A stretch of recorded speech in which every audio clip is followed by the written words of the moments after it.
वंदे मातरम विद्यार्थियों, specially college में पढ़ने वाले जो स्टूडेंट्स हैं उनके लिए एक महत्वपूर्ण जानकारी मैं आपको साझा कर रहा हूँ। और कॉलेज में पढ़ने वाले स्टूडेंट में जो भी गर्ल्स या बालिकाएं हैं उनके लिए एक राज्य सरकार की बहुत महत्वपूर्ण योजना है, काली बाई स्कूटी योजना।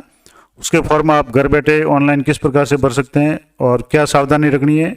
कई बार जैसे पिछली बार हमारे विद्यालय की कुछ बालिकाओं ने ई मित्र पे फॉर्म भरे थे, लेकिन तकनीकी गड़बड़ी के कारण वो फॉर्म है वो फॉरवर्ड नहीं हुए और कॉलेज तक पहुंचे नहीं और वो बालिकाएं स्कूटी से वंचित रहेगी।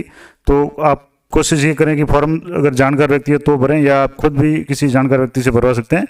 अब मैं आपको घर बैठे किस तरीके से फॉर्म भरना है वो सारा प्रोसेस बताऊंगा। इसके लिए आपको क्या क्या चीज़ें ध्यान रखनी है और अंत में आपके क्या चीज़ आनी चाहिए ताकि आपको कंफर्म हो जाए कि आपका फॉर्म वहाँ पहुँच गया है। तो सबसे पहले तो आपको बता दूँ कि इसके लिए आपको जो भी अपनी SSO ID है उसमें आपको लॉगिन करना है। SSO ID आपने बनानी होगी क्योंकि अगर कॉलेज का फॉर्म या किसी भी कंपटीशन का अगर फॉर्म वगैरह भरा है तो आपने SSO ID बनाई होगी। अगर SSO ID नहीं बनाई है तो पहले सबसे पहले आपको SSO ID बनानी है। और वो कैसे बनती है, बिल्कुल साधारण तरीके से आप जन आधार की सहायता से, आधार की सहायता से 2 मिनट में SSO ID बना सकते हैं। अगर वो नहीं बना सकते हैं तो उसके लिए मैंने वीडियो पूरा बनाया हुआ है, तो वो देख करके आप SSO ID बना सकते हैं। SSO ID बनाने के बाद में आगे का जो प्रोसेस है वो आपको कैसे करना है मैं आपको लाइव बताता हूँ। तो सबसे पहले SSO ID में ID और पासवर्ड डाल करके आपको लॉगिन कैप्चा कोड भर के लॉगिन करना है। उसके बाद में यहाँ से जैसे आप करेंगे तो इसमें ये ऑप्शन दिखेंगे SSO ID में, इसमें अलग अलग तरह के ऑप्शन दिखेंगे। तो इसमें स्कॉलरशिप, ये जो माइनॉरिटी वाला या ये TC वाला ये दिख रहा है, इसमें आपको क्लिक करना है। ये एक बार आप अच्छी तरह से इसको देख लें, इस पर क्लिक करना है क्योंकि स्कॉलरशिप के इसमें 2-3 मॉड्यूल SSO में दिए हुए हैं। तो आपको CTAD और माइनॉरिटी वाला स्कॉलरशिप है, इस पर आपको क्लिक करना है। और जैसे ही आप क्लिक करेंगे यहाँ कंटिन्यू टू CTAD माइनॉरिटी पे ओके करना है, क्लिक करना है। और यहाँ पूछेगा कि आप क्या है, एज ए स्टूडेंट फॉर्म बनना चाहते हैं या इंस्टीट्यूट वगैरह, तो आपको स्टूडेंट है। और स्टूडेंट के रूप में आपका जो भी जनाधार में जो भी नाम होंगे उनमें से नाम आ जाएगा, आपको अपने नाम पे क्लिक करना है और जिस स्टूडेंट का आपको भरना है उसके नाम के आगे क्लिक करना है। और यहाँ पूछेगा कि इंटर योर आधार, तो जो भी स्टूडेंट का आप फॉर्म भर रहे हैं उसका आधार नंबर यहाँ आपको फीड करना है। ये अच्छी तरह से आप एक बार आधार नंबर फीड कर लें। उसके बाद में नीचे जो ओके का बटन दिया हुआ है, इस ओके के बटन पे आपको क्लिक करना है। और ओके के बटन पे क्लिक करने के बाद में ये थोड़ा सा समय लेगा और यहाँ आपको यहाँ जैसे एक इसमें मैसेज आ रहा है कि जो स्टूडेंट का अकाउंट है वो अभी जन आधार में नहीं है, तो उसके जो मुखिया का एजेंट जो भी अकाउंट है, जैसे जन आधार से अगर आपने ये डाटा लिया तो जन आधार में महिला जो मुखिया होगी, स्टूडेंट की मदर का नाम इसमें आ रहा है अकाउंट का, तो उसमें पूछ रहा है कि जो परिवार के मुखिया के नाम से ही अकाउंट है, स्टूडेंट का अकाउंट अलग से नहीं है, तो आप इस पर यस करना है। और स्टूडेंट का अगर अकाउंट जुड़ा हुआ है जन आधार में तो वो आपके वहाँ शो हो जाएगा, तो आपको इस पर यस करना है। और यस पे आप क्लिक करेंगे तो उसके बाद में ये एक बार आप उसको पढ़ लें क्या मैसेज आ रहा है, और पढ़ने के बाद में आपको यस पे क्लिक करना है। और यस पे करने के बाद में आगे जो फॉरवर्ड प्रोसीड होगा, अब ये जैसे यस पे आप क्लिक करेंगे तो इस तरह का जो है ये खुलेगा। और इसमें आपके 2-3 ऑप्शन है, एक तो फिंगरप्रिंट से, आइरिस से और आधार OTP से। अगर आप घर बैठे हैं तो आपके पास में आधार OTP का ऑप्शन रहता है। आधार से जो भी मोबाइल नंबर लिंक है उसमें OTP आएगा, आपको चेक बॉक्स पर क्लिक करके OTP इंटर OTP पे आपको या OTP सेंड करें उस पर आपको क्लिक करना है। और उसके बाद में जब OTP आपको मोबाइल में आ जाए तो यहाँ फीड करना है।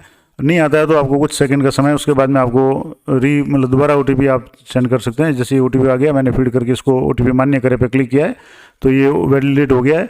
अब वैलिडेट होने के बाद में यहाँ स्टूडेंट का जो पूरा प्रोफाइल है वो खुलेगा। तो जैसे भी आप OTP इंटर करके इसको सबमिट करेंगे तो आपके सामने ये उसका जो प्रोफाइल खुलेगा। अब इस जो भी फॉर्म भरेंगे आप स्कॉलरशिप का, उसके लिए 2 स्टेप में आपके फॉर्म भरा जाएगा। पहले तो आपको जो प्रोफाइल है वो कंप्लीट करना पड़ेगा और उसके बाद में जो फॉर्म है वो फिल होगा। तो अब जैसे इस पर आप क्लिक करेंगे तो इस तरीके से आपके यहाँ स्टूडेंट का जो भी सबसे पहले डेट ऑफ बर्थ या उससे ऊपर आधार नंबर आ जाएगा, उसका नाम आ जाएगा, ये आपको चेक करना है। मदर का नाम आ जाएगा, फादर का नाम आ जाएगा और उसके बाद में जो डेट ऑफ बर्थ वगैरह है, उसके बाद में जेंडर है, मेल फीमेल, ये आपको देख लेना है। सारी प्रोफाइल में अगर जानकारी सही होगी तो आपकी सारी चीज़ें अपने आप आ जाएगी। आपको हिंदू धर्म या जो भी धर्म वो सिलेक्ट करना है। उसके बाद में जो भी ऑप्शन दिए हुए हैं, अगर दिव्यांग है तो यस करना, नहीं तो नो करना है।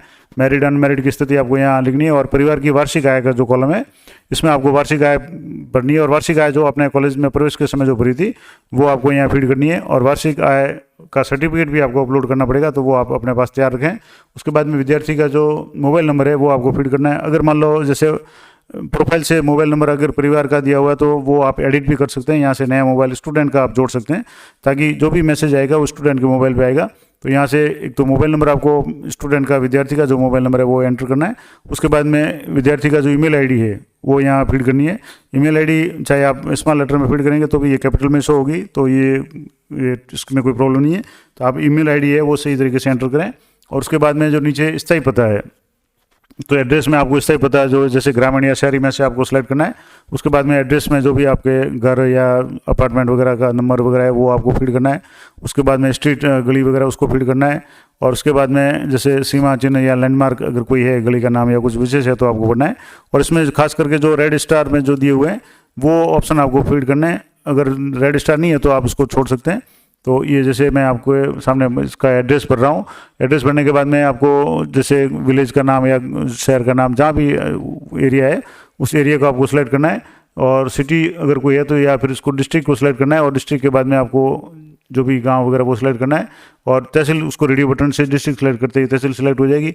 उसके बाद में अगर उसी एड्रेस को आप रखना चाहते हैं तो उसको यस करना है। उसके बाद में यहाँ जैसे एक चीज़ और की, यहाँ निर्वाचन जो क्षेत्र है उसमें निर्वाचन क्षेत्र में दो तरह के ऑप्शन इसमें आपके शो होंगे, एक तो एमपी का और एमएलए का। तो सबसे पहले तो आपका जो भी निर्वाचन है उसके अनुसार आपको एमपी को सिलेक्ट करना है। एमपी का नाम भी ऑटोमेटिक इसमें आ जाएगा आपको रेडियो बटन से जो भी सिलेक्ट करना लिस्ट में। और इसमें भी जैसे ये जो ड्रॉप डाउन लिस्ट है इसमें से आपको जो भी अपना विधानसभा क्षेत्र है उसको सिलेक्ट करना है। उसके बाद में बैंक डिटेल्स विशेष ध्यान रखना है। बैंक डिटेल्स आपकी जो अगर प्रोफाइल में आपके जो डिटेल्स दी हुई है वो आपके आ जाएगी। अब इसमें कोई कॉलम बाकी है, जैसे इसमें बैंक ऑफ डिटेल में बैंक ऑफ इंडिया का बैंक का नाम आ रहा है, ब्रांच का नाम आ रहा है और उसके बाद में अकाउंट नंबर ऑटो आ रहे हैं। अब ब्रांच का नाम खाली आ रहा है तो आपको यहाँ ब्रांच का नाम फीड कर देना है। अकाउंट नंबर आ रहे हैं, नॉन एडिटेबल है तो इसको आपको रहने देना है और चेक कर लेना है सही है। उसके बाद में बैंक का जो IFSC कोड वगैरह वो आपको देख लेना है। और जो भी IFSC कोड के अलावा और भी जो अगर बैंक की कोई MIR जो कोड है, MICR कोड, ये भी आपको फीड कर देना है। अगर आपके पास नहीं है तो आप नेट से बैंक की जो ब्रांच का नाम डाल करके गूगल से सर्च कर सकते हैं। तो वो आपको ये सारा एड्रेस, खासकर बैंक का जो डिटेल्स है वो आपको अच्छी तरह से फीड करनी है। उसके बाद में जो अटैचमेंट है आपको क्या संलग्न लगाते हैं वो कॉलम है आगे। तो पहले तो आपको यहाँ बैंक में, जैसे यहाँ बैंक ब्रांच का नाम नहीं आ रहा था तो यहाँ से ब्रांच का नाम आपको फीड करना है मैनुअली। अगर आ जाता है आपको ऑटोमेटिक तो उसमें कुछ नहीं करना है। और अकाउंट नंबर जैसे है ये स्टार दिया हुआ अनिवार्य, तो ये सारे जो भी स्टार रेड कलर में दिए हुए ये अनिवार्य रूप से आपको फीड करने हैं। तो ये जैसे बैंक अकाउंट डिटेल्स भर दी, उसके बाद में ये IFSC कोड है ये इसमें ऑटोमेटिक आ रहा है। अगर नहीं आ रहा तो आपको फीड करना है। और जैसे इसमें MICR कोड जो भी नहीं आ रहा था तो ये भी एक बार आप फीड कर दें। उसके बाद में उसको आगे जो प्रोसीड करेंगे, जैसे मैं MIR कोड ये भर के, उसके बाद में यहाँ जो ऑप्शन है वो मैं आपको विशेष बता दूँ कि यहाँ इसके बाद में अटैचमेंट में आपको एक तो मूल निवास का जिला है तो वो आपको रेडियो बटन से जो जिला आपका मूल निवास का है वो सिलेक्ट करना है। उसके बाद में मूल निवास का जो भी जैसे तहसील है तो आपको तहसील सेलेक्ट करनी है उसमें से। और यहाँ ऑप्शन दिया हुआ मूल निवास प्रमाण पत्र अपलोड करना है। तो इसमें आपको या तो PDF अपलोड करनी है या JPG या JPEG। और 512 KB से कम की जो फाइल है, चाहे PDF हो या JPG हो, वो आपको अटैच करनी है। तो अब जैसे मैंने यहाँ से जो डिस्ट्रिक्ट सेलेक्ट कर लिया मूल निवास का, फिर तहसील सेलेक्ट कर दी, उसके बाद में मूल निवास प्रमाण पत्र यहाँ से आपको सेलेक्ट करना है।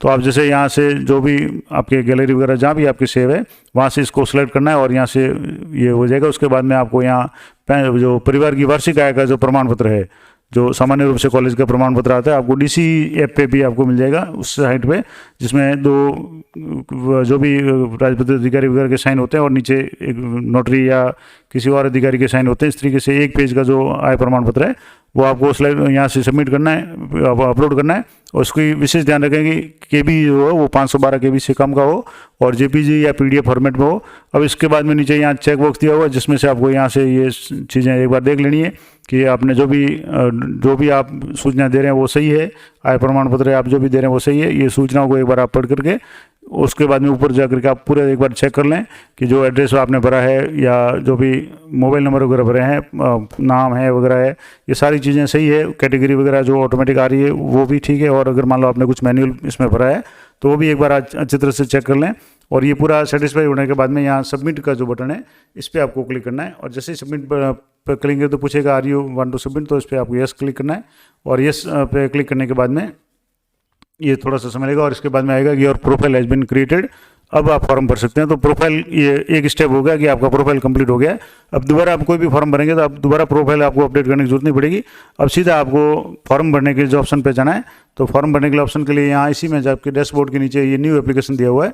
तो जैसे डैशबोर्ड में तो आपके वो प्रोफाइल वगैरह का जो वो सारा आएगा, और डैशबोर्ड में से जाकर के न्यू एप्लीकेशन पे आपको क्लिक करना है।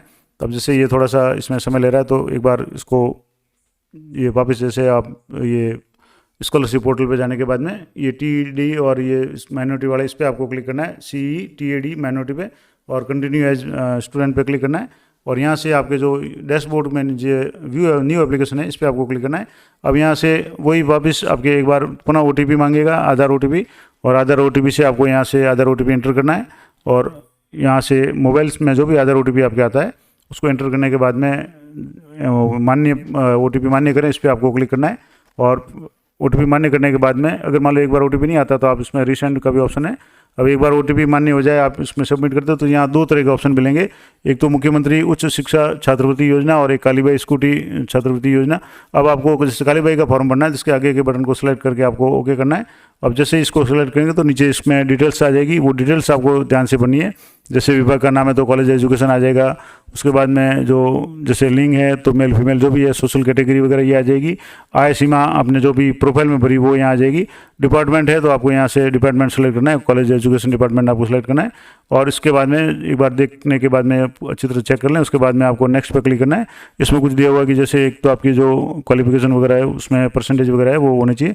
अब इसके बाद में यहाँ से जैसे एकेडमिक ईयर आपको सेलेक्ट करना है। तो जैसे अभी ये 22-23 जो सत्र है उसके लिए आप फॉर्म भर रहे हैं। उसके बाद में ये विश्वविद्यालय आपको सेलेक्ट करना है, किस विश्वविद्यालय का आपने मतलब आपका कॉलेज है किस विश्वविद्यालय के अंडर में। तो यहाँ जो लिस्ट है उसमें से आपको विश्वविद्यालय, आपका जो भी विश्वविद्यालय है वो आपको सेलेक्ट करना है, यूनिवर्सिटी। उसके बाद में यहाँ से आपको संस्थान का जो ऑप्शन है, यहाँ से आपको संस्थान सेलेक्ट करना है, यानी आपके कॉलेज का नाम सेलेक्ट करना है। तो जैसे ये जयनारायण व्यास यूनिवर्सिटी का फॉर्म है, तो इसमें आपकी जो भी पूरी लिस्ट है उसमें से आपका जिस कॉलेज में आप अध्ययनरत हैं, बालिका का जिस कॉलेज में एडमिशन है वो कॉलेज आपको यहाँ से सिलेक्ट करना है। और कॉलेज सेलेक्ट करने के बाद में यहाँ कॉलेज का जो कोर्स है उसको आपको सिलेक्ट करना है। अब जैसे ये थोड़ी लिस्ट लंबी है तो इसमें थोड़ा सा समय लग रहा है, तो एक बार इसको सिलेक्ट करने के बाद में मैं आपको बताता हूँ कि जैसे जो भी लिस्ट में से आप कॉलेज को एक बार सिलेक्ट कर लें और उस पर आपको क्लिक करना है, तो वो कॉलेज है वो यहाँ सिलेक्ट हो जाएगा। जैसे ये कॉलेज एक बार, क्योंकि काफ़ी बड़ी लिस्ट है जितने भी कॉलेज है, और कॉलेज का नाम अगर आपको सही तरीके से याद है कि उसका फर्स्ट नाम क्या है तो आपको आसानी रहेगी। उसके बाद में यहाँ से जैसे तो कोर्स को तो बैचलर ऑफ आर्ट्स है, BA है तो BSc है तो ये बैचलर ऑफ साइंस है, ये आपको सेलेक्ट करना है। उसके बाद में आपको किस साल में पढ़ रहे हैं तो फर्स्ट ईयर में, तो फर्स्ट ईयर आपको कंप्लीट करना है। उसके बाद में प्रवेश की तिथि, यानी जिस दिन आपने एडमिशन लिया था, ऑनलाइन फॉर्म भर करके सबमिट किया था, कॉलेज में फीस जमा वगैरह कराई थी, वो तारीख आपको यहाँ सबमिट करनी है। इसमें जो भी कैलेंडर दिया उससे आपको सेलेक्ट करनी है। और ये तारीख सेलेक्ट करने के बाद में आपको अंतिम परीक्षा का वर्ष, यानी आपने 12वीं उत्तीर्ण किस वर्ष में की है वो आपको यहाँ फीड करना है। और उसके बाद में अंतिम जो कक्षा जो उत्तीर्ण की है तो उसका नाम लिखना है। तो जैसे सीनियर सेकेंडरी उत्तीर्ण की हुई है उसमें किस वर्ग में की, तो साइंस आर्ट्स कॉमर्स में से जो भी में आपने जो भी है वो आपको पढ़ना है। उसके बाद में जो आपके जो 12वीं के स्कूल था वो सरकारी था या निजी था, तो आपको जैसे यहाँ सरकारी था तो सरकारी पे क्लिक किया। उसके बाद में आपकी जो भी है कि आपने राजस्थान बोर्ड से किया या CBSE बोर्ड से, तो राजस्थान बोर्ड है तो उसको सेलेक्ट करना है, जो भी बोर्ड है। उसके बाद में बोर्ड के जो 12वीं के रोल नंबर आपको फीड करना है। उसके बाद में आपको यहाँ से अपने जो परसेंटेज है वो फीड करने हैं, और परसेंटेज के बाद में प्राप्तांक कितने आपने प्राप्तांक प्राप्त किए आपको वो फीड करने हैं। और उसके बाद में 12वीं की अंक तालिका है ये आपको अपलोड करनी है, ये भी आपको PDF या JPG के फॉर्म में करनी है। लेकिन सबसे महत्वपूर्ण बात मैं आपको बता दूं कि जहाँ जैसे मैंने एक फॉर्म पिछली बार भरा था और जिसमें कॉलेज की तरफ से एक ऑब्जेक्शन आया था कि जो मार्क लिस्ट है उसकी एक तो फोटोकॉपी आपको अपलोड नहीं करनी है, आपको ओरिजिनल मार्क लिस्ट की स्कैन करके अपलोड करनी है, और उसको भी आपको कलर वगैरह उसका चेंज नहीं होना चाहिए। तो ये आप ध्यान रखें, या तो आपको सीधा उसका कलर जो फोटो है JPG में वही आप अपलोड करें तो वो का वो जो मार्क लिस्ट है वो दिखेगी। अगर आप किसी स्कैनर से उसको स्कैन करेंगे तो हो सकता है उसका कलर चेंज हो जाए। तो आपको ओरिजिनल बिल्कुल जो दिखने वाली मार्क लिस्ट है 12th की वो आपको पहले सेव करके रखनी है, और आप PDF या JPG में जो भी हो आपको यहाँ से सेलेक्ट करनी है। और उसके बाद में क्या आपने जो RTA के तहत अध्ययन किया था, यस तो यस या नो जो भी है आपको लागू होता है वो आपको करना है। और उसके बाद में यहाँ और घुमंतु वगैरह श्रेणी में आप अगर है तो यस, नहीं तो नो करना है। और यहाँ जो फीस शुल्क है कि आपने जब कॉलेज में एडमिशन लिया था आपने कितनी फीस भरी थी वो आपको यहाँ फीड करनी है। अब इसमें मैं एक बार और आपको बता दूँ कि जो फीस का जो ऑप्शन है इसमें आपको ये ध्यान रखना है कि आपने जो फीस वास्तविक भरी है वही आपको फीड करनी है। आपने जो कॉलेज में जो फीस भरी उसमें ई मित्र का जो भी 4-10-20 रुपये अगर कोई लगा है तो वो आपको उसमें से माइनस करना है, और रसीद में भी वो अलग से दिख जाता है कि जो ट्रांजैक्शन चार्ज है वो आपको नहीं लिखना है, सिर्फ आपको जो फीस है वो आपको फीड करनी है, और जो फीस की जो रसीद है उसकी JPG या PDF है वो आपको अपलोड करनी है।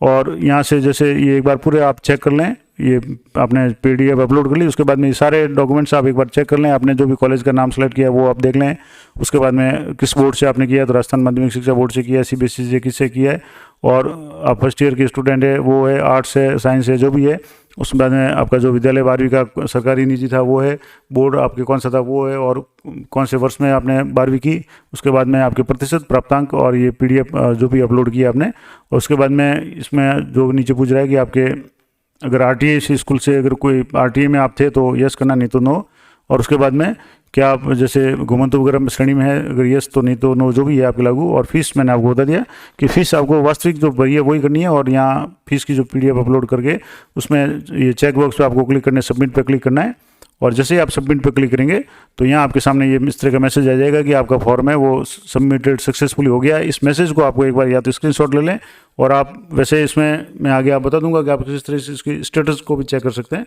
तो मैसेज को आप एक बार ध्यान से पढ़ लें कि वास्तव में ये फॉर्म सबमिट हो गया या नहीं हो गया।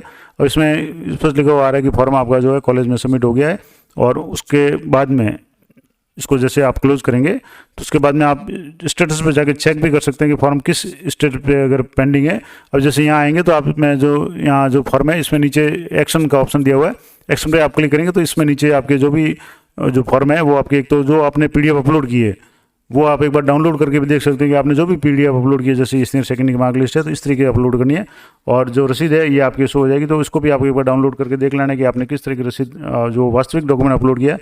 गलती से अगर आपने कोई दूसरा डॉक्यूमेंट अपलोड किया तो वो भी आप ध्यान दें, और वैसे कॉलेज से उसके ऊपर आपके ऑब्जेक्शन आ जाएगा, तो ये आपको चेक करना है। उसके बाद में जैसे ही आप इसको देखेंगे 2-4 दिन के बाद में तो यहाँ एक्शन पे आपको जो भी कॉलेज की तरफ से जो प्रतिक्रिया होगी, अभी जैसे यहाँ कोई प्रतिक्रिया नहीं दिखा रहा है क्योंकि यहाँ जो भी है वो अभी जैसे अभी मैंने फॉर्म भरा है तो इसमें अभी स्टूडेंट लेवल से ये फॉर्म फॉरवर्ड हो गया और कॉलेज लेवल पे पेंडिंग बता रहा है। अब कॉलेज वाले इस पर ऑब्जेक्शन लगाते हैं या इसको पास करते हैं या क्या करते हैं वो आप 2-4 दिन के बाद में इसी को SSO ID को खोल करके स्टेटस व्यू स्टेटस में जा करके चेक कर सकते हैं, तो आपको पता चल जाएगा कि आपके फॉर्म की क्या कंडीशन है, किस लेवल पे ये है।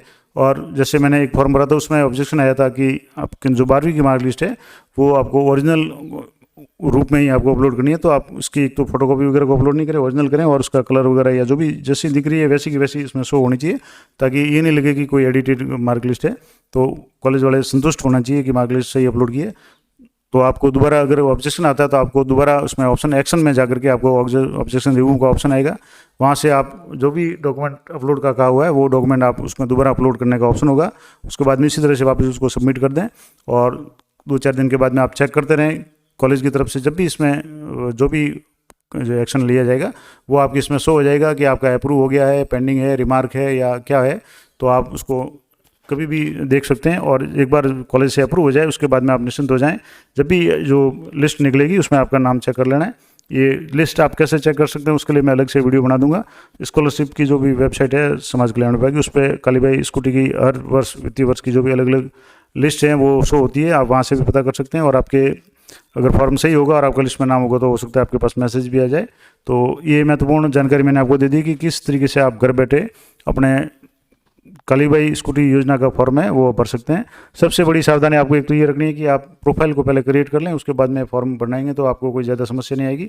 और फॉर्म भरते समय आपके पास में 10वीं की मार्क लिस्ट ओरिजिनल उसकी फ़ोटो होनी चाहिए JPG वगैरह में, और उसके बाद में एक आय प्रमाण पत्र जो आपने कॉलेज में एडमिशन के समय दिया था वो आय प्रमाण पत्र भी आपको संलग्न करना है, उसकी भी JPG या PDF आपको अपलोड करनी है, और मूल निवास आपके पास में होना चाहिए ये डॉक्यूमेंट्स। और उसके बाद में आप उसको सबमिट कर लें, और प्रोफाइल में जो भी डिटेल्स वगैरह है, मोबाइल नंबर वगैरह, उसको अगर आपके सही है तो ठीक है, नहीं तो आप उसको एडिट का भी ऑप्शन है वो अच्छी तरह से चेक करने के बाद में उसको फाइनल सबमिट करें।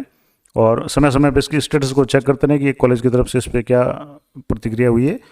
तो इस तरह की इंपॉर्टेंट जानकारी के लिए और अपडेट्स के लिए चैनल पे बने रहें।